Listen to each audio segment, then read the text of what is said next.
So, mag-try ako maglaro ng racing kasi nasa province na ako. Ano ba tawag na basta nasa province na yun ako? Pangalawang laro ko na to dahil nung una hindi tayo sinwerte sa kakampi. At kagura pa yung gamit ko dun. Tapos hindi pa ako marunong magkagura. Gusto ko mag-practice sa racing ng kagura pero hindi pa rin kaya. Gusto ko magkagura kasi napakagaling naman gumagamit ng kagura lalo na kumpo-kumpo na yun. Napakagaling talaga. So dito guys, nakikipag-agawan na sila dun sa may pagong pero hindi pa rin namin nakuha ng kalaban. At dapat agad dito yung tank nila. So dito guys, maaagaw ko yung kill. Bali ko taga mag-green shot. So dito tamang tago lang namin sa may damo. Tapos sumugod na yung tank namin kaya sumugod na rin kami. Nabibigyan ko dito si Talista. Talista yung pangalan niya. Basta ko sino ba yan? Hindi ko kilala yung pangalan.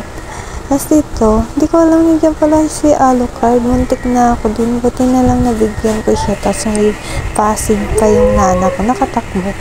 Dito nakita sumugod na rin yung tank-tank. Tapos sumugod. Tapos mabibigyan ko dito yung dalawa. Naka-double kill ako.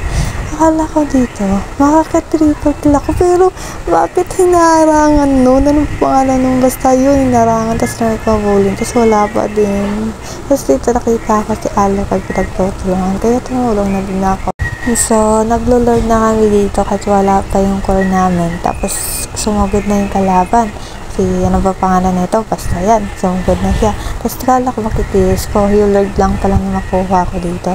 Tapos dito, itry ko sana i-kiss si Layla. Ang problema, hindi ko nakikis. Sayang. Kahit yung nawanan ako dito ni Mia.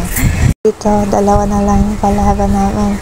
Tapos yun, kala ko susugod dito si Alucard, hindi pala. Dito, try ko sana i-kiss si Franco. Pag na hindi ko pa na makikis. Tapos yung yun namin, natapos na pala yung mga torrid ng kalaban. Nasa na ba? Kaya victory kami dito. Thank you.